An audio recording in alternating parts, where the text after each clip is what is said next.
사랑하는 서밋의 교회 여러분, 참으로 반갑습니다. 제가 잠시 한국에 나와 있는 동안에 우리 성경 통독 모임은 쉬지 않고 움직여야 되기 때문에, 그래서 성경 통독 모임을 동영상으로 제작해서 준비를 했습니다. 우리 모든 리더 되시는 분들께서 이 사사기를 통해서 실패한 아담과 하와 이후에 두 번째로 실패한 이스라엘 백성들의 정복의 삶을 보면서 우리들에게 배워야 될 반면교사, 정말 우리가 각인되고 뿌리 내리고 체질되어야 될 것이 무엇인지 발견하고, 그리고 모든 교인들이 그래서 셈을 얻을 수 있는 귀중한 기회를 발견할 수 있도록 우리 같이 도와주시는 그런 오늘 모임이 됐으면 합니다. 오늘 제목이 무엇이냐면요, 우리 리딩 지저스 통해서 하는 제목이 무엇이냐면요, 약속의 땅에서 참혹한 실패를. 약속의 땅에서 이스라엘 백성들이 실패합니다. 약속한 데도 불구하고 실패합니다. 왜냐? 이 21장 25절 결론이죠. 그때에 이스라엘에 왕이 없으므로 사람이 각기 자기의 소견에 옳은 대로 행하더라. 이스라엘에 왕이 없었으므로 하나님께서 진짜 거룩한 전쟁을 하셨던 참 왕이십니다. 하나님께서 전리품을 다 받으셔서 백성들에 다 나누어 주시는 하나님의 재산이십니다. 하나님이 제사장이시고 하나님께서 선지자이십니다. 그런데 다 각기 자기의 소견대로 옳은 대로 행하였더라. 그러다 보니 다 흩어집니다. 다 사람들이 자기의 소견대로 옳은 대로 행해야겠지요. 하지만은 하나님이 없이 소견에 옳은 대로 행하는 것은 결국 또다시 혼돈, 흑암, 공허일 뿐이지요. 그래서 우리는 무슨 일이 있어도 하나님께서 주인이 되셔서 역사하시는 그런 하나님 나라의 삶을 살아가야 됩니다. 라고 발견하도록 도와주시기 바랍니다. 그러면 주일 메시지도 같이 연결돼서 그렇게 정리가 될 것으로 보입니다. 약속의 땅에서 참혹한 실패를 먼저 우리 리딩 지저스 통해서 먼저 정리를 하도록 하겠습니다.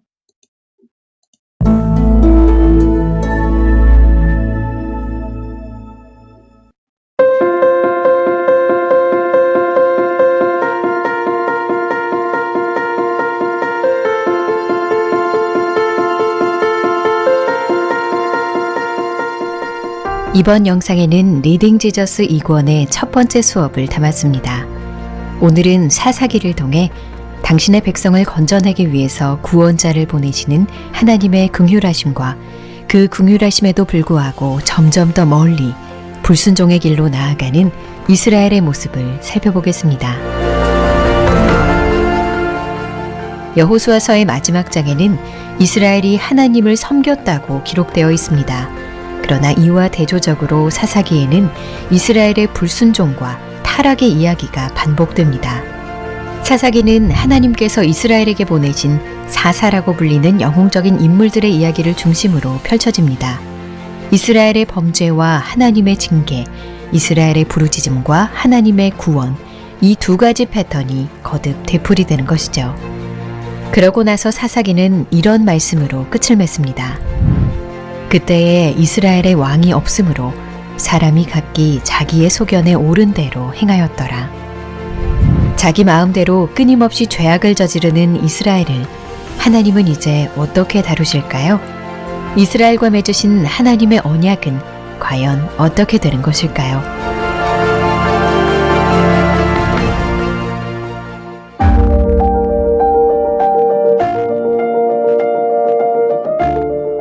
사사기에서 첫 번째로 등장하는 사사는 온니엘입니다.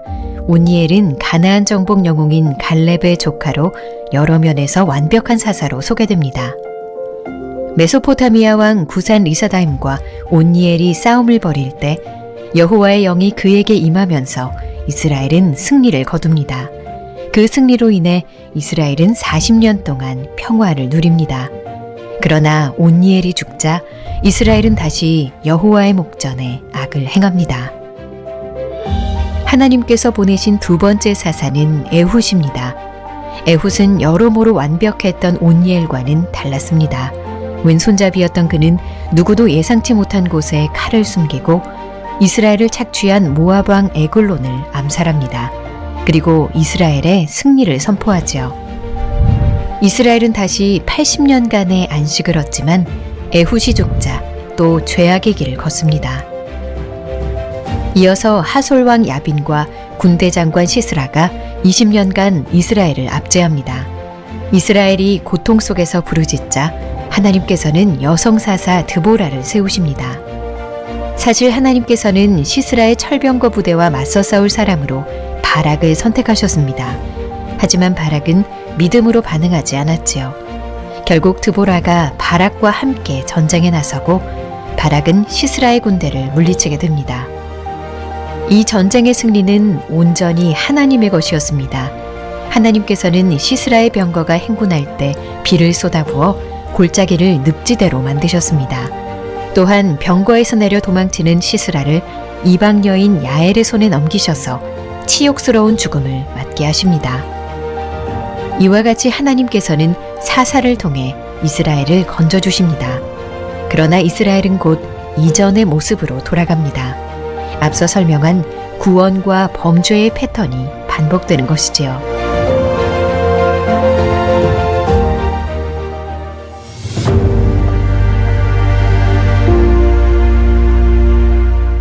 기드온은 이스라엘을 미디안과 아멜렉 군대로부터 구원하기 위해 하나님께서 택하신 사사였습니다. 그러나 그의 행동은 대개 사사로서 부족했습니다. 하나님의 부르심에 머뭇거리며 곧바로 순종하지 않았고 하나님께서 수행하실 거룩한 전쟁을 앞두고서 2번이나 표적을 구합니다. 그 자신의 부족한 믿음을 드러낸 것이죠. 그렇지만 하나님께서는 연약한 기드온을 그대로 사용하십니다. 하나님은 전쟁을 앞둔 기드온의 군대를 32,000명에서 300명으로 줄이신 후에 전쟁에서 승리하게 하십니다. 구원은 오직 여호와께 있으며 이스라엘은 스스로 자랑할 것이 전혀 없음을 가르치시기 위해 이런 방법을 택하신 것입니다. 그러나 그 이후 기드온은 자신이 왕이 된 것처럼 행동합니다. 이스라엘 백성들의 칭송에 말로는 여호와께서 너희를 다스리시리라고 하지만 실제로는 왕이 받을 양만큼 탈취물을 요구합니다. 게다가 스스로를 높이려 전리품으로 금 에봇까지 만들지요. 결국 이스라엘 백성과 기드온의 가족은 우상 숭배에 빠지게 됩니다. 하나님 대신 금 에봇을 섬기게 된 것입니다. 심지어 기드온은 자기 아들을 내 아버지는 왕이라는 뜻을 가진 아비멜렉이라고 이름하지요. 기드온과 아비멜렉 이후 이스라엘은 이전에 존재했던 일시적인 안식조차 누리지 못합니다. 그저 끊임없이 내리막길로 치달을 뿐이었습니다. 인간이 스스로를 높여 왕이 되려 할 때 어떤 결과를 얻게 되는지 우리는 기드온의 결말을 통해 미리 알 수 있습니다.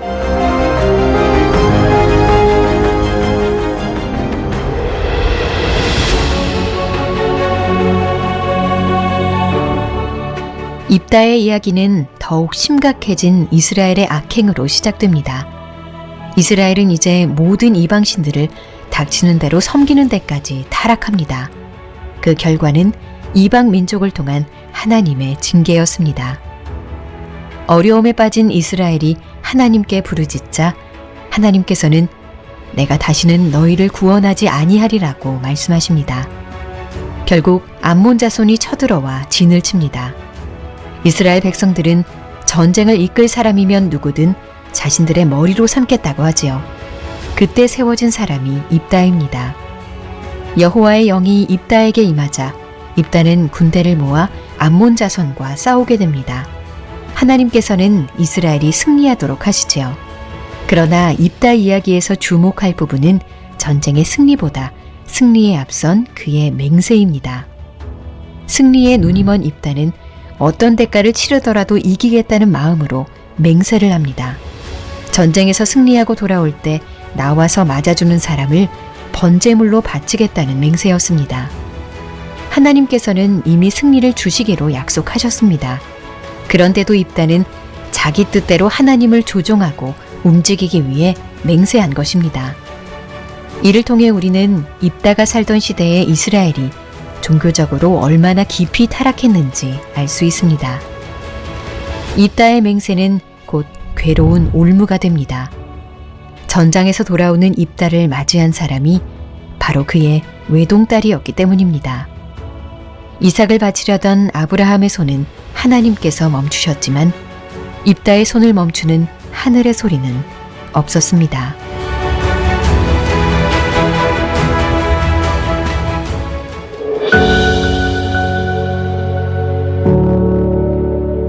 이제 사사기에 등장하는 마지막 사사 삼손의 이야기입니다. 삼손의 시대의 이스라엘은 이방 민족에게 억압당하면서도 더 이상 여호와께 부르짖지도 않았습니다. 삼손은 출생 전부터 거룩한 나실인으로 구별된 사람이었습니다. 그러나 제사장 나라로 부름을 받고도 실패한 이스라엘처럼 구별되어 태어났지만 전 생애를 통해 실패한 인물이었습니다. 삼손은 나실인임에도 원하는 대로 먹고 마시며 무분별한 삶을 살았습니다. 무엇보다 이방 여인에게 빠져 자기 힘의 근원을 털어놓아 몰락하고 맙니다. 삼손은 블레셋 사람들에게 잡혀 수치를 당할 때 마지막으로 하나님께 부르짖습니다. 힘을 회복한 그는 이방 신전을 무너뜨리며 블레셋 사람들과 함께 생을 마감합니다. 삼손은 우리가 본받아야 할 모범적인 인물이 아닙니다. 거룩함을 위해 선택되었으나 스스로 타락을 선택했기 때문입니다. 그는 이스라엘에 꼭 필요한 하나님의 종은 아니었습니다. 그를 통해 이스라엘의 안식이 오지도 않았습니다. 이스라엘에는 삼손과 다른 그보다 더 나은 하나님의 종이 필요했습니다.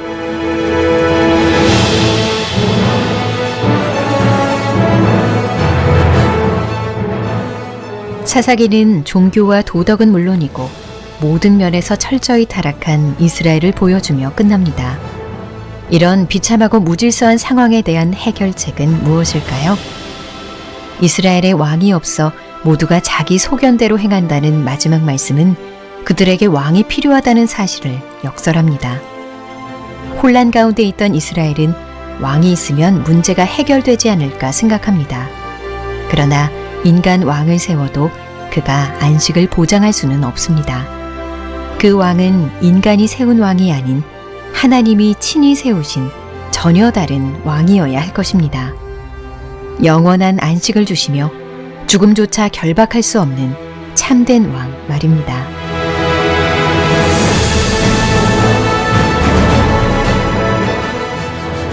다음 영상은 리딩 지저스 2권의 두 번째 수업으로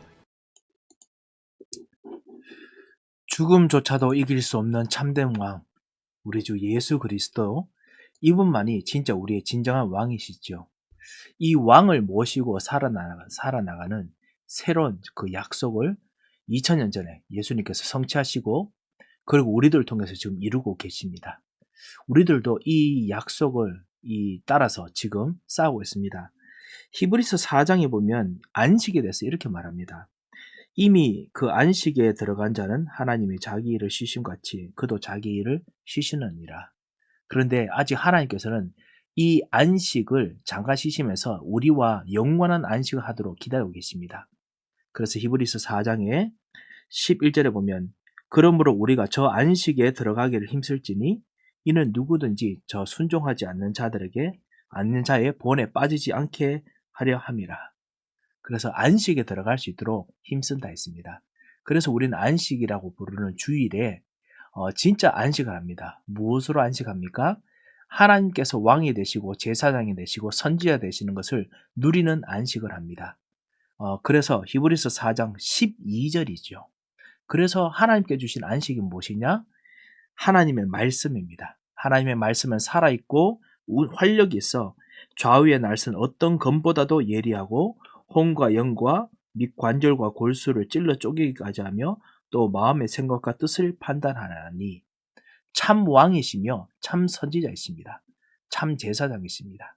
참 왕으로서 모든 것들을 다 완전히 다 도려내서 제대로 정리를 하시고 그리고 끌고 가십니다. 참 그 제사장이 되셔서 죄를 드러내셔서 그래서 완전히 그것을 거룩하게 만드시고 난 이후에야 그 안식으로 들어가게 하십니다. 참 선지자가 되셔서 무엇이 옳은지 무엇이 그른지 말씀 속에서 보게 하시죠. 자, 이것이 참 그 왕, 참 이스라엘에서 왕인데 이거를 가짜 왕처럼 자꾸만 하게 되는 것이 바로 이 우리가 보았던 이 사사기에서 이야기입니다. 가짜 왕들, 왕처럼 보이지만은 가짜 왕들, 이것을 우리가 계속 볼 수 있는 것입니다. 왕처럼 보이지만 가짜 왕들. 혼돈과 공허로 추록하는 이스라엘, 사사시대의 특징이 무엇입니까? 사사시대의 특징, 기본 구조는 아주 간단합니다. 가나안에 들어간 세대가 그 땅을 정복하는 데 실패하는 모습을 보여주는 이 서론, 죄와 구원을 여러 번 되풀이하는 과정을 보여주는 본론, 일종의 부록으로서 전적으로 타락한 인간의 적나라한 모습을 보여주는 결론, 이런 구조로 되어 있습니다. 사사기의 서론과 결론은 서로 연결되어 있습니다. 그래서 서론에서는 사회적 분열이 종교적 혼돈으로 이어지는 모습을 보여주고, 그리고 결론부터는 같은 주제를 역순으로 다룹니다. 종교적 혼돈 때문에 사회적 분열이 일어납니다. 사사기는 좋은 분위기에서 시작하는 듯 하지만 결과적으로는 가나안 족속을 정복하기보다는 오히려 그들과 함께 거주하게 되고 정점인 단지파 이야기로 이르면서 결국 패배해서 다른 지역으로 쫓겨나는 모습이 나타납니다. 이 모습은 하나님이 그들에게 명령하신 정복이 아니었으므로 하나님은 더 이상 가나안 사람들을 쫓아내지 않겠다고 말씀하십니다. 결국 이스라엘은 쫓아내지 못하는 정도가 아니라 그들에게 점령당합니다. 바알과 아스로닷을 섬기면서 이스라엘 시대와는 정반대 모습으로 퇴락합니다.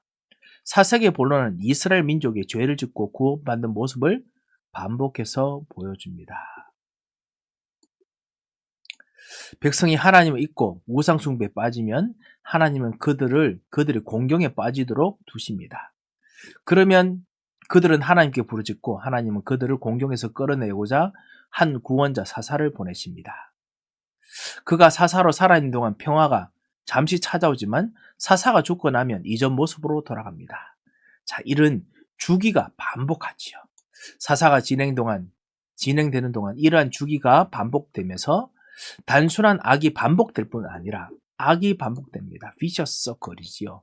진짜 악의 반복입니다. 악순환입니다. 점점 더 바닥으로 떨어지는 점진적 하향 구조를 보입니다. 악이 반복되는 정도가 아니고요. 악이 반복되면은 점점 더 수준이 낮아집니다. 점점 더 저주, 재앙으로 흘러갑니다. 점진적 하향 구조지요. 이 가운데 한 이야기로 묶여있는 기드온과 아비멜렉 이야기는 사사기의 중심부를 이루면서 왕권이라는 주제, 그 당시 왕이 없었다라는 것을 가장 두드러지게 강조합니다. 그리고 그 왕이 잘못된 왕이니까 그 이후로부터는 더 이상 이스라엘 백성이 안식을 누리지 못하게 됨을 보여줍니다. 그래서 이스라엘 백성들이 안식을 누릴 수밖에 없는 이유, 그 악이 반복되는 부분, 죄 짓고 구원받는 모습, 그래서 우상 숭배, 하나님께서 공경에 빠지도록 두심, 하나님께 부르짖음, 하나님 거기서 구원자 사사를 보내심, 사사 동안은 평화 찾아오지만 죽고 나면 이전 모습으로 돌아가는 거 계속 반복되지요. 마지막 더 이상 등장하는 삼손 이야기는 사사기 중심부를 관통하는 주제 중 하나이며 이스라엘이 자기의 사명을 수행하지 못하고 실패하는 모습과 하나님의 심판 속에서 그들을 참아주시는 모습이 가장 고조된 이야기라고 할 수 있습니다. 하나님께서 한을 가지고 계십니다. 이스라엘이 자기 사명을 수행하지 못하고 실패하고 있습니다. 또 하나님께서는 심판과 은혜 속에서 그들을 계속 참아주십니다. 이렇게 6사사를 중심으로 반복되는 6주제의 사사기 이야기는 일종의 창조가 아니고 완전히 그냥 창조가 거꾸로 가고 있습니다. 역창조 이야기로서 하나님의 사역은 아름다운 낙원과 정반대로 전혀 안식이 없는 땅에서의 좌절로 나타납니다. 안식이 없는 땅에서 좌절. 정말 기도 응답 없으면요, 안식 없는 좌절이 있습니다. 제가 말씀 운동하는 분들, 또 말씀 운동 안 하는 분들 쳐다볼 때마다 제가 사실 한을 가지고 사실 기도하면서 있는 부분이 이겁니다. 안식이 없는 땅에서 좌절까지 합니다. 그냥 제일 처음에는 피곤하고 힘들어서 말씀 운동 그만두고, 그리고 되게 어려워서 그냥 진짜 은혜 받는 거, 예배 드리는 거 그만두고, 그러다가 점점 예배 드리는 거 점점 나오는 것도 천천히 나오다가요. 그렇게 되면 어떻게 되느냐? 안식이 사라집니다. 그리고 안식이 사라지는 정도가 아니고요. 좌절까지 됩니다. 이 진짜 하나님의 안식 속에 들어가기를 힘쓸지니라고 했던 히브리서 말씀을 꼭 기억해야겠습니다. 정말 우리가 이 하나님께서 만들어 주신 이 영적인 전쟁을 하지 아니하면은, 전투를 하지 아니하면은 정말 이 땅에서는 안식은 잠시지 점점 더 뒤로 물러갑니다. 그래서 마치 창조 이전에 혼돈과 공허 상태라고 할 수 있습니다. 혼돈과 공허 상태가 나타났지요. 사사기 이야기는 두 가지로 결론 맺습니다. 두 이야기는 사사시대가 배경이지만 연대기 수는 아닙니다. 두 이야기는 개인의 죄에 초점을 맞추면서도 이스라엘이 자신의 도덕적 영적 부패로 인해서 어느 때보다 더 큰 위험에 직면해 있음을 보여줍니다. 이는 외부적인 적들로 인한 위험과는 비교도 할 수 없는 큰 위험이었습니다. 자, 이것이 전체적인 사사기의 메시지입니다. 자, 점점 내리막길로 가는 모습들을 자세하게 보여줍니다. 그러면서 우리가 가지고 있는, 우리가 왕으로 우리를 끌고 있는, 선지자로 우리를 끌고 있는, 제사장으로 끌고 있는, 메시아로 우리를 끌고 있는 듯한 답들이 무엇인지를 막 말씀을 통해서 비춰주시는 것입니다. 우리가 이번 성경 통독을 통해서 무엇을 보여줘야 되냐? 우리도 모르게 나를 이끌고 있는 가짜 왕, 가짜 선지자, 가짜 제사장의 그림을 여기서 찾아내야겠다. 말씀하십시오. 첫 번째 사사 온니엘, 여호수아의 사위지요. 암살자 사사 에훗, 여성 사사 드보라. 보겠습니다. 첫 번째로 등장하는 사사 온니엘은 여러 면에서 완벽한 사사로 소개됩니다. 그의 삼촌은 가나안 정복 영웅 갈렙이며, 그리고 아내 악사는 갈렙의 딸이었습니다. 죄송합니다. 여호수아의 아니고, 여호수아의 사위가 아니고 갈렙의 딸 사위지요. 그래서 이런 우수한 가족적 배경과 함께 온니엘은 말 그대로 두 배로 악한 구산이라고 뜻을 가진 대적자 구산 리사다임과 싸우게 되는데, 완전히 악인의 대명사입니다. 그래서 의인의 대명사, 이 온니엘과 같이 싸우는 그림이 나옵니다. 여호와의 영이 온니엘에게 임합니다. 그죠? 이게 바로 우리들의 스탠다드죠. 우리의 표준입니다. 그래서 온니엘이 승리했죠. 그는 승리하게 되고 그 후 40년간 성경이 말하는 완벽한 기간에 이스라엘은 평화를 누립니다. 여러분에게 이 축복들이 계속 있어야 됩니다. 40년 이후에 또 40년, 40년 이후에 또 40년 있어야 되는데요. 하지만 온니엘이 죽자 사사기에 고질적 문제가 등장합니다. 그게 뭐냐면 그 뒤를 이을 사람이 없다라는 것이었습니다. 저는 이것이 현대시대에도 문제라고 생각합니다. 현대시대에 많은 교회, 많은 전도운동, 많은 부흥운동 뒤에 그 뒤를 이을 사람이 없다. 제자를 일으키는 것이 정말 쉽지가 않다는 걸 봅니다. 서밋 교회도, 우리 교회도 이후에 제가 잘하는 것은 아닙니다만 저 이후에 저보다 더 진짜 다윗같이 사무엘 뒤에 다윗이 나오고 다윗 뒤에 솔로몬이 나오는 초대교회 바울 뒤에 베드로 뒤에 바울이 나오고 바울 뒤에 그 초대교회 교부들이 나오고 초대교회 교부들이 순교하면서 그래서 모든 나라를 정말 그 로마뿐만 전 세계를 복음하게 만들었던 그런 제자들이 나오는 시스템이 있어야 되는데 참 왕이 아니면은 이걸 못합니다. 참 왕이 아니고 가짜 왕, 가짜 제사장, 가짜 선지자를 만들어서 메시지를 전달하면 그것 따라하면 안 되거든요. 그래서 그거를 이을 사람이 없습니다. 이러한 성경 문제를 해결하는 한 가지 방법으로 세습 왕정을 도입할 수 있겠지만 참 왕이 아닌데요. 메시지가 아닌데요. 그죠? 왕정이 이스라엘의 완전한 미래를 보장해주지 않습니다. 시스템이 아니고 제도가 아닙니다. 문제는 통치 제도가 아니라 이스라엘 백성이 여호와가 아닌 자신의 지도자를 더 신뢰한다는 점이었습니다. 이게 바로 메시지입니다. 그 사람들에게는 메시지가 뭐였느냐? 이제는 여호와가 아니고 자신의 지도자 온니엘을 더 신뢰합니다. 하나님을 신뢰해야 되는데 그 사실 하나님이 아니라 저 목사를 신뢰하면은 우리 교회는 미래가 없습니다. 마찬가지로 우리 현장에서요. 여러분이 하나님께서 주신 메시지와 기도를 신뢰하도록 만들어야지 여러분을 신뢰하게 만들면 안 되지요. 그러면 절대로 가문을 살릴 후대들이 일어나지 않습니다. 하나님께서 만드시는 진짜 복음하는 역사가 일어나지 않습니다. 그래서 오직 여호와만 이 이스라엘에게 필요하고 참되고 영원하신 왕이신데도 말이죠.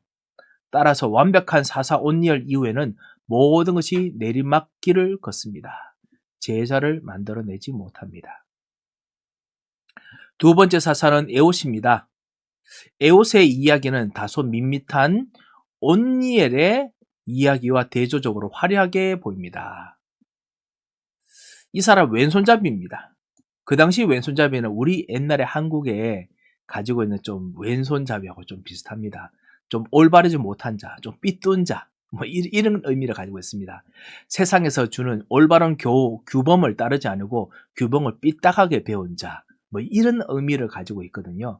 그래서 왼손잡이였던 그는 예상치 못한 곳에 칼을 숨기고 적진에 들어갑니다.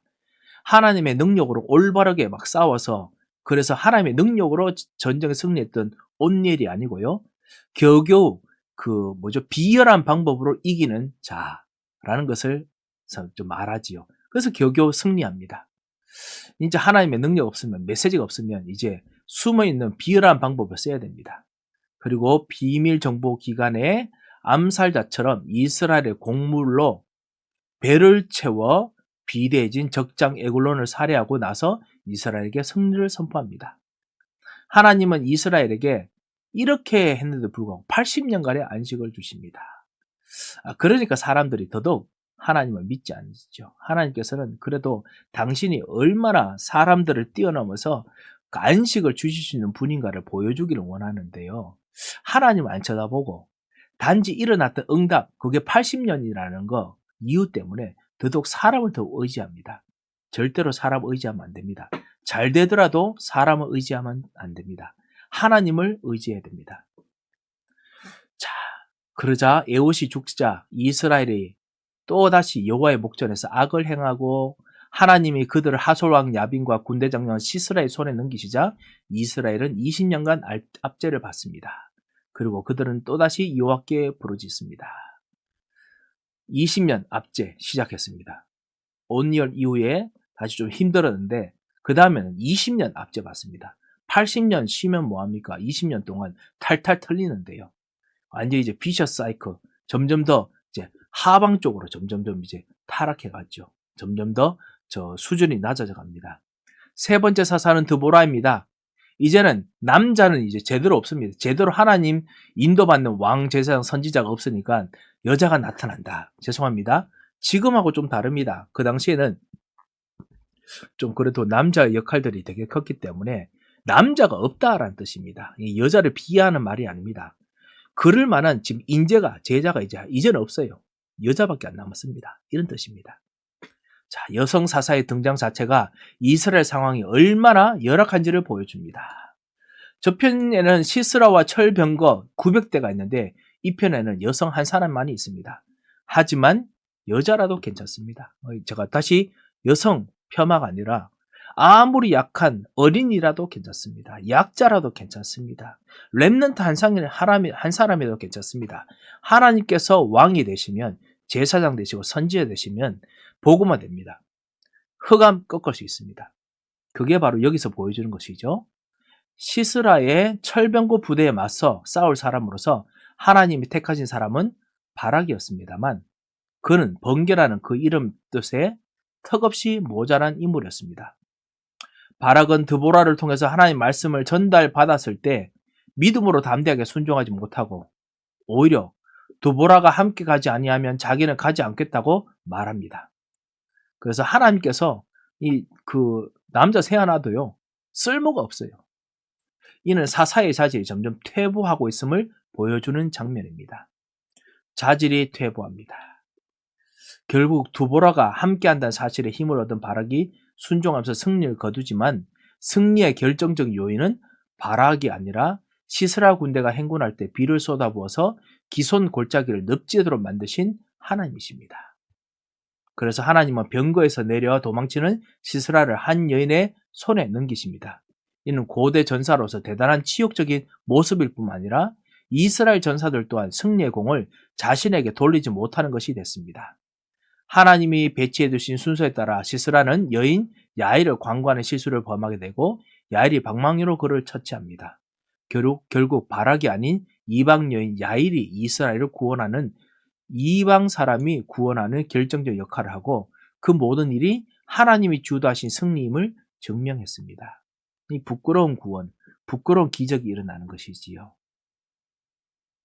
자, 이제는 여인들뿐만 아니라 이젠 또 하나의 남자가 또 일어났습니다만 완전히 겁쟁이입니다. 그런데 겁쟁이가 성공하고 나니까 자기 스스로 막 떠듭니다. 내가 승리했다. 자기가 왕됩니다. 자기가 오만 모든 그 전리품과 이 모든 것들을 마치 자기가 왕인 것처럼 다 차지합니다. 스스로 왕이 되다. 기드온. 네 번째 주요 사사 기드온은 이야기 역시 익숙한 내용으로 시작합니다. 이스라엘 자손이 또 악을 행하자 하나님은 그들을 미디안과 아말렉의 손에 넘기십니다. 하지만 여호와는 자비가 많으셔서 심판받아 마땅한 그들을 즉시 심판하지 아니하시고 구원자 기드온을 부르십니다. 하나님의 자비는 끊임없으십니다. 왜냐? 그리스도를 보고 그것을 맛보게 하시기 원해서요. 그래서 하나님께서 기드온 부르십니다. 우리들에게도 그리스도를 통해서 정말 일어날 제자들 현장에서 부르면 하나님께서 여러분을 사용하십니다. 그래서 그리스도의 능력, 구원의 능력을 하나님 능력을 보여주시려고 하십니다. 기도원은 얼핏 긍정적으로 보이는 사건들에서도 거의 대부분 부적절하게 행동합니다. 천사가 나타나서 여호와께서 너와 함께 계시도다 라고 말하지만 그는 두 번이나 이 일을 제기하면서 변명합니다. 옛날에 이스라엘 백성들이 이렇게 하면 하나님께서 정말 벌을 주시고 그 자리에서 그냥 바로 땅에 파묻히게 하셨지요. 그런데 하나님께서 참으십니다. 운니엘과 예훗은 두 말 없이 부르심에 순종했고요. 바락도 이 드보라가 여인이지만 같이 간다 하는 조건을 달아서 그래서 갔습니다만 기드온은 훨씬 더 머뭇거립니다. 사사의 수준이 점점 더 떨어지고 있음을 보여줍니다. 믿음의 사람의 수준들이 점점 떨어져 있는 그런 시기가 있지요. 이때 여러분께서 지금이 바로 그런 때가 아닌가 싶습니다. 이때 여러분이 믿음의 사람으로 서야겠습니다. 단 한 사람이면 됩니다. 이어지는 전쟁 역시 기드온 편에서 먼저 시작한 것이 아니라 미디안과 아말렉 군대가 쳐들어오면서부터 시작됩니다. 여호와의 영이 기드온과 함께하자 그는 나팔을 불어 인근 지파들을 거룩한 전쟁에 참여하도록 불러 모으지만 그때도 그는 확신을 위해서 표적을 두 번씩이나 구합니다. 믿음의 사람답지 않은 모습이죠. 말씀대로 진짜 했으면 되는데 그게 아니고 계속 나한테 뭔가 일어나야 된다. 불안하다, 답답하다, 힘들다 이렇게 한 것이죠. 목사님 이것이 저의 모습이 아닙니까? 하는데요.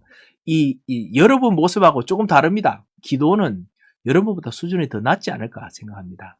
비록 여러분 속에 그런 게 있는지 모르겠지만 여러분은 말씀을 따라서 지금 순종하려고 따라가는 분은 아닙니까? 여러분 기도보다 나을 수 있습니다. 그런데도 불구하고 하나님께서 기드온에게도 이 큰 역사를 하셨습니다. 그 말은 무슨 말이냐? 하나님께서 여러분의 믿음의 순종에 하나님의 역사를 기드온보다 더 크게 하시고 싶으시다. 이 말씀이죠. 사도행전에서 말씀하셨던 전혀 기도에 힘쓰고 전도운동석에 꼭 들어가시기 바랍니다. 하나님은 여러분 가문을 쓰시길 원하시고 우리가 섬기는 교회를 통해서 역사하기를 원하시고 지역 복음화 반드시 하기를 원하십니다. 기도원을 한번 보십시오. 믿음의 사람답지 못한 모습입니다. 하지만 놀랍게도 하나님은 그를 버리고 더 적합한 영웅을 찾지 않으시고 오히려 기도원을 부드럽게 다루시면서 그가 원하는 표적을 그대로 보여주십니다. 이를 통해서 우리는 하나님이 연약한 질그릇을 사용하시고 그리고 택하신 자의 연약함을 통해서 그분의 능력을 드러내시는 분임을 보게 됩니다. 제가 이렇게 위로를 드렸습니다만 목사님 제가 딱 기도원입니다. 이렇게 생각하는 분도 계시겠지요. 네. 하나님이 이런 분이십니다. 그렇기 때문에 두려워하지 마시고 우리를 일으켜 세우신 부름에 이 후회하심이 없는 부르심에 꼭 응하시기 바랍니다. 하나님의 부르심에는 후회함이 없습니다. 표적을 보여주신 이후에 하나님은 기드온의 군대에 속한 32,000명 군사를 300명으로 줄이십니다. 그 목적은 구원이 오직 하나님께 있다는 메시지를 전달하고 이스라엘이 스스로 자랑하지 못하게 하려는 것입니다. 결국 기드온은 완전한 승리를 합니다. 하지만 그 시점에서 우리가 기대하는 기드온의 생애 동안 안식이 있었다라는 말이 없습니다. 안식이 없습니다. 왜냐? 기드온은 아쉽게도 왕이라도 된 듯이 행동합니다. 그래서 백성은 그에게 당신이 우리를 미디안 손에서 구원했다라고 높이면 그래서 이스라엘 왕이 되어달라고 요청합니다. 반박하기는커녕 기드온은 왕의 전리품인 금 귀고리를 요구하면서 출애굽기 32장에서 금 송아지를 만든 것처럼 에봇이라는 금 올무를 만들어 자기를 높이고 그리고 왕이 된 자신의 종교를 만듭니다. 자기를 높이고 왕이 된 자신을 높입니다. 전도 운동에서 가장 사실 좀 우리가 좀 지켜봐야 되는 사람이라고 할까요? 그 누구냐면요. 어느 정도 전도 운동되면 자기도 모르게 우쭐대면서 자기를 높이는 사람입니다. 저도 젊었을 때 저도 모르게 좀 그렇게 나도 모르게 된 적이 있었던 것 같거든요. 하나님께서 자중할 수 있도록 기회를 주신 적도 있었습니다. 우리는 많은 상황 속에서요. 뭔가 역사가 일어나면 우리도 모르게 우쭐댑니다. 이 하나님께서 우리에게 주신 이 오직 해야 될 것, 정말 오직 그리스도, 오직 하나님 나라, 오직 성령 충만으로 정의되는 것, 이것만 정말 추구하는 사람을 하나님이 원하십니다. 그걸 반대로 뭐 겸손한 사람, 순종하는 사람이라고 할 수 있겠죠. 일부러 겸손하는 거 말고요. 일부러 순종하는 것이 아니고 이 정말 하나님께서 해야 될 것, 당연한 것, 필연적인 것, 절대적인 것 할 수 있는 사람, 하나님께서 그 사람을 간절히 찾으십니다. 여러분이 그런 사람이라면 기드온 같은 성품이라도 기드온처럼 안 되면 됩니다. 그래서 나를 안 높이고요. 그리고 참담한 이 결과를 안 따라가면 됩니다. 이스라엘 백성은 그 에봇을 엄란하게 섬겼고 기드온은 왕의 행세를 하면서 우상 숭배를 초래했습니다. 자기 아들의 이름도 아비멜렉, 곧 내 아버지는 왕이란 뜻으로 지었습니다. 사사기 자체가 왕정 자체에 해답이 없음을 미리 보여줍니다. 그럼에도 불구하고 사사기에 모든 사람이 그 당시에 왕이 없었기 때문에 자기 마음대로 했다. 오직 사람들의 그 메시지가 뭐냐? 하나님 왕제성 선지자가 아니라 우리가 왕이 없다. 그것만 계속 이야기합니다. 기드온의 일까지 하나님 이스라엘은 일시적이나마 안식을 경험했지만은 기드온 이후부터는 전혀 안식을 누리지 못합니다. 오히려 아비멜렉 이후에 사사기는 급격히 내리막길로 하강하면서 이스라엘은 적들로부터 구원을 얻은 이후조차도 더 이상 안식을 경험하지 못하게 됩니다. 우리가 이것을 보면서 참 왕, 참 제사장, 참 선지자 인도를 받아야겠지요. 점점 더 이제 잘못된 왕 모습, 잘못된 우리 메시지, 이거 다시 한번 또 보게 됩니다. 입다. 망령된 맹세로 왕의 딸을, 자신의 딸을 죽입니다. 서원입니다. 이따의 이야기는 한층 더 악화된 모습으로 시작합니다. 이스라엘이 여호와의 눈앞에서 악을 행하는데 이제는 바알과 아스다롯만 아니라 아람과 시돈의 신들, 모압과 암몬과 블레셋의 신들 모든 신을 닥치는 대로 섬깁니다. 왕이 없다 하면서 왕을 모시려고 하다 보니까요. 신도 저절로 모십니다. 우상 숭배 저절로 됩니다. 그 결과 여호와는 그 백성을 암몬 자손과 블레셋 사람들에게 넘기시고 다시 공경에 빠진 이스라엘은 여호와께 부르짖습니다. 그러나 여호와는 그들을 구하지도 않으시고 선지자를 보내 회개를 촉구하지도 않으십니다. 결국 암몬 자손이 쳐들어와 길앗에 진을 치자 길앗 사람들은 누구든지 전쟁을 이끌 사람을 그들의 머리로 세우겠다는데 그 제안을 받은 사람이 입다했습니다. 길라 사람들이 막 겨우겨우 막 그냥 찾으니까요. 이제 합니다. 여호와의 영이 그래도 그 같이 하겠다면 같이 임합니다. 여호와의 영이 입다에게 임하자 군사를 모아 암몬 자손과 싸우고 여호와는 그들에게 큰 승리를 주시지만 핵심은 이 이야기에 우연히 들어가 있는 것처럼 보이는 구절입니다. 11장 30절에 31절입니다. 뭐냐?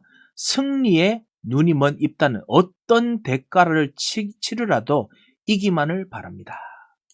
어떤 대가를 치르더라도 이기기만을 바랍니다. 그래서 자신이 승리하고 돌아올 때 누구든지 그 집에서 나와 그를 맞는 자는 번제물로 드리겠다라고 맹세합니다. 이게 우상 숭배하는 아람 시돈 신들, 모압 암몬의 이 신들이요, 자기 자손들을 그 진짜 불로 지나가게 해서 하나님께서 원하신 그들의 신이 원하게 한 자들이면 그들의 불이 나와서 삼키도록 하옵소서. 대신에 이 전쟁 승리하게 하십시오. 우리 집안 승리하게 해주십시오. 뭐 이런 어떤 그런 거 있거든요. 그런 어떤 우상 숭배와 그리고 진짜 가증한 이 우상 숭배의 서원을 그대로 합니다. 서원이 나쁜 게 아닙니다. 하나님께서도 언약 안에 있는 서원을 받으십니다. 언약 안에 서원을 받으시는데요. 그런 서원이 아닙니다. 지금 입당하는 서원은요. 우상 숭배의 서원입니다. 내 욕심을 위한 서원입니다. 전쟁에서 승리하고 돌아오는 병사를 맞아주는 것은 언제나 여인들이기 때문에 입다가 인간 재물을 염두에 두었으면 거의 확실합니다. 입다가 진짜 완전 종교 타락했다는 거죠. 여기서 우리는 입다 시대의 이스라엘이 얼마나 종교적으로 깊이 타락했는지를 보게 됩니다. 누군지 사람이 나와서 하면 내가 진짜 불태워야겠다. 그러니까 이걸 해서 승리와 맞바꾸겠다. 완전히 우상숭배와 종교에 빠진 그 서원을 지금 미리 예상했던 것이죠. 입다는 공적으로 재판장이시고 그리고 싸움에 이기시는 왕이신 하나님께 하나님 손에 일을 맡긴다고 해놓고는 이게 겉에 말이고요. 뒤에 속에서는요. 판결이 자기 뜻대로 내려지도록 재판장에게 거래를 제안한 격입니다. 그래서 내 소원 들을 테니까 나한테 뭐 좀 주셔. 제안합니다. 예배를 그런 식으로 사람들이 생각할 때가 있습니다. 그리고 헌금을 그런 식으로 제안할 때가 있습니다. 그리고 헌신을 그런 식으로 할 때가 있습니다. 이 거래가 아닙니다. 물론 여호와께서 암몬 자손을 그의 손에 넘겨주셔서 자신이 기대한 결과를 얻었지만 그의 소원이 그를 괴롭힙니다. 우상숭배니까요. 우상숭배는 반드시 괴롭힙니다. 돌아오는 그를 맞이한 사람은 그의 외동딸이었습니다. 그녀는 성전한 전사를 맞이하는 전통적인 환영의식으로 소고를 잡고 춤을 추며 기쁨으로 아버지를 맞습니다. 입다는 자기의 옷을 찢으며 애통하지만 그 와중에 그의 애곡은 자신을 위한 것이었습니다. 딸도 아닙니다. 딸도 아닙니다. 너는 나를 참담하게 하는 자요. 너는 나를 괴롭게 하는 자 중에 하나로다. 딸을 걱정하는 것이 아닙니다. 그의 말은 마치 딸이 참사의 원인이라고 지적하는 것 같습니다. 완전히 나 중심입니다. 내 승리 중심입니다. 반면에 입다의 딸이 매우 다른 모습을 보입니다. 딸은 아버지를 비난하지 아니하고 오히려 여호와께서 약속을 지키신 것처럼 아버지도 그 맹세를 지키라고 요청하면서 자신을 완전히 내려놓습니다. 딸이 훨씬 더 낫습니다. 진짜 하나님과 거래하지 말아야 됩니다. 하나님과 거래하면요, 이런 정말 무서운 일들이 생깁니다. 이삭 때와 달리 이번에는 입다의 손을 멈추시는 하나님의 소리가, 하늘의 소리가 들리지 않습니다. 그래서 진짜 아브라함아 더 이상 이제 그렇게 하지 말라. 이제 멈추어라. 안 했습니다. 다른 누군가의 죄 때문에 무고한 자녀가 죽어야 했습니다. 아브라함의 신실함이 바닷가의 모래보다 더 많은 자손을 보는 결과 가져왔다면 입다의 신실함이라고 할까요? 결국 이 서원을 지켜야 되니까요. 서원 지키는 것은 그 가게가 완전히 끊어지는 결과를 초래했습니다. 나의 자신의 유익을 위해서 하나님 섬기지 마시기 바랍니다. 오히려 하나님의 약속을 따라가는데 망하는 것처럼 보이지만은 하나님께서 가문을 살리실 일이 오히려 더 많이 일어납니다. 자, 거룩한 나시린의 타락, 마지막 사사 삼손입니다. 사사기에 등장하는 마지막 사사 삼손. 상황은 더더욱 악화돼서 이스라엘은 이방 민족에 억압당하고 여호와께도 부르짖지 않습니다. 이 중에 하나님은 아이 없는 한 부부에게 매우 특별한 아이가 태어나서 이스라엘을 구원할 거라고 예고하십니다. 아이가 없는 한 부부, 아무것도 만들지 못하고 nothing이고 nobody인 사람입니다. 거기에 하나님께서 그 사람도 언약을 잡으면 하나님께서는 그 모든 이스라엘을 살리십니다. 하물며 여러분에게 하나님께서 왜 역사 안 하시겠습니까? 태어나기 전부터 거룩한 나신으로 구별된 삼손, 이 삼손을 향한 하나님의 계획과 이스라엘을 향한 하나님의 계획은 평행을 이룹니다. 왜냐? 거룩한 나신으로 구별되고도 전생을 통해서 실패했습니다. 삼손. 이게 이스라엘과 똑같죠. 거룩한 제사장의 나라로 부름받았고도 실패했습니다. 왜 어떻게 그렇게 됐습니까? 이 부모님의 이거 통해서 나왔으면 이 언약을 따라서 정말 그 언약을 따라서 거룩하게 따라가야 되는데 따라가질 않습니다. 정말 우리 서밋교회에 정말 이런 정말 후대 렘넌트가 일어나도록 기도하겠습니다. 여기서 말하는 거룩함은 그냥 도덕적으로 괜찮다, 문제를 일으키지 않는다 이 정도가 아닙니다. 하나님께서 정말 전달하시고자 했던 언약적 한, 이 세계 복음화, 그리고 우리에게 주신 전도, 사도행전의 전략적 메시지, 이것을 진짜 따라가면서 진짜 하나님의 이정표 따라가는 그 사람을 말합니다. 정말 제사장 나라를 부름받았는데 결국 어느 정도 성공하면 내 마음대로 가는 그런 교회나 그런 단체나 그런 개인을 하나님께서 사실 원치 않으십니다. 그래서 그것을 안 하는 진짜 하나님 뜻대로 따라가는 제자가 일어나도록 기도하겠습니다. 여러분, 무디, 제가 자꾸 딴 길로 가서 죄송합니다. D.L. 무디가 그냥 하나님 은혜로 갑자기 뭔가 그 불신자 집안에서 구원받은 사람이라고 보이지만요. 사실 D.L. 무디가 개인적으로 회심하기 전에 D.L. 무디의 부모님들도 정말 언약의 한 가지고 기도하고 따라가려고 노력했던 집안입니다. 그 모든 언약의 한이 전달되다가 D.L. 무디 때 쾅 터진 거죠.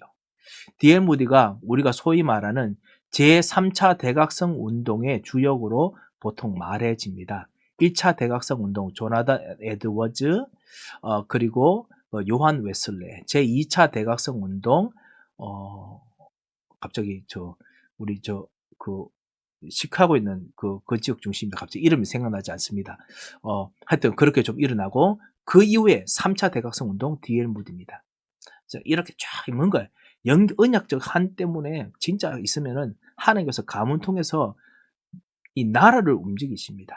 그런 사람이 여러분 집안에서도 나와야 되지 않겠습니까? 여러분 자녀 통해서 나와야 되지 않겠습니까?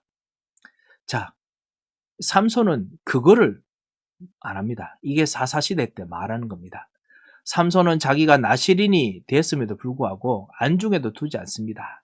자기 좋은 대로 블레셋 여인과 결혼하고요. 그리고 그 포도에서 만난 사자를 하지만은 죽음이 부정하다는 사실을 무시한 채 또 꿀을 먹고요. 부모에게도 갖다 줍니다. 음주를 즐기는 결혼잔치, 이방 여인이라는 들리에 빠져서 그래서 그 자기 힘 그는 털어넣는 이 삼손을 우리는 미워하거나 본받으려고 하지 않습니다. 왜냐하면은 삼손은 그의 힘을 백성을 위해 사용하기보다는 원수 갚는 데 사용하는데 썼기 때문에 그렇습니다. 하나님께서 정말 주시는 진짜 진정한 우리 영적인 전쟁, 나 자신을 위한 것이 아니라 하나님의 전쟁이지요. 저 모든 것들은 나머지는 여러분께서 읽어보시고요. 우리 문제로 넘어가겠습니다. 문제 전에요. 그땐 이스라엘 왕이 없으므로 사람이 자기의 소견에 옳은 대로 행하였더라. 진짜 왕제사장 선지자가 필요합니다. 그분이 누구십니까? 외적 거룩함에 거치지 않고 모든 의를 성취하시면서 만백성에게 진정한 구원과 생명서를 주시는 참왕, 참제사장, 참선지자입니다.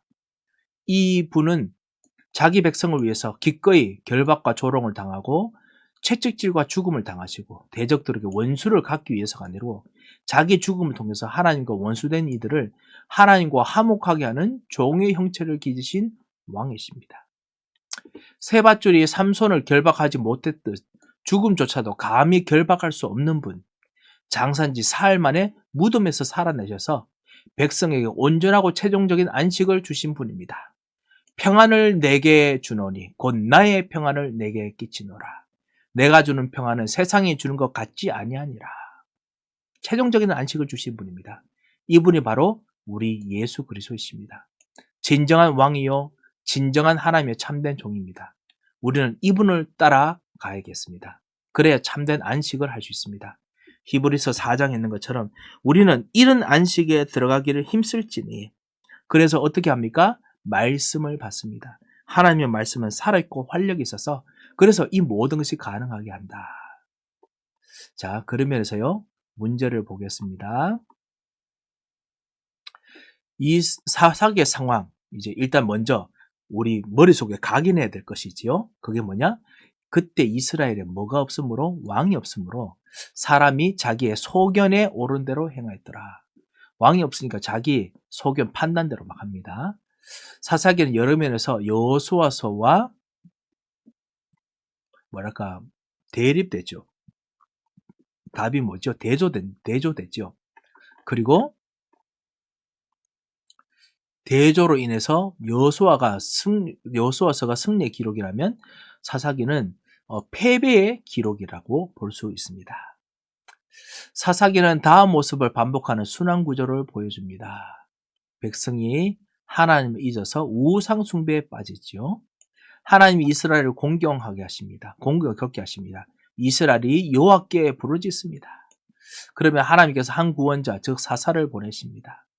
평화가 찾아오지만 사사가 죽으면 다시 또 이전 모습으로 돌아갑니다. 다음에 여기서 우리 계속 한번 말씀을 통해서 각인, 딱 정리를 하게 하는 것입니다. 다음 특징을 보여주는 사사는 누구입니까? 동그라미 안에 사사 이름을 적어봅시다. 우리 왼손잡이 사사, 삐딱, 에훗이 있죠. 그리고 실패한 나실인 사사, 나실이기 때문에 삼손, 유일한 여성 사사, 드보라, 하나님과 악한 거래로 딸을 잃은 사사, 입다, 미디안을 물리쳤지만 왕처럼 행동한 사사, 기드온, 그리고 구산 리사다임과 싸운 완벽한 사사, 첫 번째 시작했던 온니엘. 하지만 그것 때문에 사람을 의지하는 거, 이렇게 보았습니다.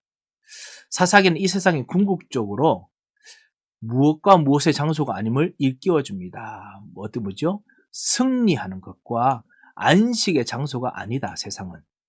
우리에게 진정한 승리와 안식, 평강과 안식을 가져다 줄 수 있는 참된 왕이 필요하고 그것을 향해서 우리는 더더욱 전진해야 됩니다. 스탑해버리면 그냥 되는 정도가 아니고 이제는 반대로 점령하러 옵니다. 그래서 7 귀신 이야기가 예수님께서 하신 것입니다. 뭐냐? 소재되고 비고 술이 되어도 그것이 마귀가 7 귀신 다시 데리고 와서 그래서 또다시 점령하려고 합니다. 진짜 하나님의 안식을 향하여서 계속 싸워야 됩니다. 자, 이제는 뿌리 내려야 되겠습니다. 뿌리를 어떻게 되느냐? 사세기의 이스라엘을 모는 면에서 철저하게 타락하고 하나님 백성답지 않은 모습을 보입니다. 내 삶에서도 하나님의 백성답지 않는 모습이 나타날 때가 있습니까? 그 답지 않은 모습들 한번 보아야겠습니다. 우상 숭배하듯이 참왕, 참제사장, 참선지자가 아니고 가짜 왕, 가짜 제사장, 치유, 가짜 메시지, 가짜 답을 따라 선지자를 따라가는 거, 이런 모습이 우리들에게 있습니까? 사람을 의지할 때가 있습니까? 사람에게 실망할 때가 있습니까? 한번 보아야겠습니다. 2번입니다. 사사기는 이스라엘의 타락을 보여주는 한편 철저하게 무너진 이스라엘을 외면하지 않고 구원하시는 신실하신 하나님의 은혜 또한 보여줍니다. 내 삶에서도 이러한 하나님의 은혜를 경험한 적이 있습니까? 예, 외면하지 아니하시고 구원하시는 하나님의 은혜, 참으로 우리 감사를 드리면서 그것을 보아야겠습니다. 이 하는 이유가 뭐냐? 하나님께서는 진정한 사사 원하십니다. 이 땅의 현장에서도 진정한 전도자 원하십니다. 그래서 모든 것을 살리는 일을 하기를 원하십니다. 3번입니다. 예수님께서는 자기 백성에게 온전한 안식을 주시고 그리고 온전한 안식으로 인도하고 계십니다. 예수님을 내 삶의 왕으로 고백하는 한 주간이 되기 위해서 내가 실천할 수 있는 것들을 한번 나누어 봅시다. 참 왕, 참 제사장, 참 선지자라고 말을 좀 바꾸셨으면 좋겠습니다. 참 왕, 참 선지자, 참 제사장으로 만들어서 그래서 내가 실천할 수 있는 것이 무엇인지 그래야 온전한 안식 속에 들어갑니다. 온전한 안식을 위한 영적 사업 지속할 수 있습니다. 그래서 이 부분을 한번 좀 찾아보고 뿌리 내리게 하십시오. 그러면 이번 한 주간 체질이 될 것입니다. 자, 이런 것으로 이번 한 주간 한번 같이 할 수 있도록 이번 주일날 모임을 가져주시기 바랍니다. 이번 주일 말씀도 이걸 통해서 뿌리를 좀 내릴 수 있도록 하겠습니다. 여러 가지 질문 있으시면 동영상이기 때문에 질문을 저한테 문자로 주시면 제가 답을 할 수 있도록 우리 나중에 그 주일 모임 때 답할 수 있도록 제가 준비하도록 하겠습니다. 축복의 말씀 읽기가 되시고 또 룻기 통해서도 축복의 정말 응답을 보는 비밀들이 보이시기 바랍니다. 룻기는 이런 사사 시대 때도 하나님께서는 구원할 자를 통해서 계속 구원하고 계신다라는 것이 룻기 말씀이죠. 또 답을 얻으시기 바랍니다. 제가 한번 기도하겠습니다. 살아계신 하나님 아버지 감사를 드립니다. 주님께서 우리들에게 사사기 통해서 가짜 왕, 가짜 제사장, 가짜 선지자를 따라가는 그 우리의 체질들을 밝히 보이도록 정말 깨닫게 하시면 감사합니다. 주님, 우리 현장에 이 복음이 아닌 것 따라가도록 했던 모든 우리의 체질과 그리고 우리의 뿌리와 우리의 각인이 완전히 씻어지는 시간 되게 역사하여 주셔서 주님께서 성령으로 인도하실 것을 감사하고 예수 그리스도 이름으로 기도합니다. 아멘. 감사합니다.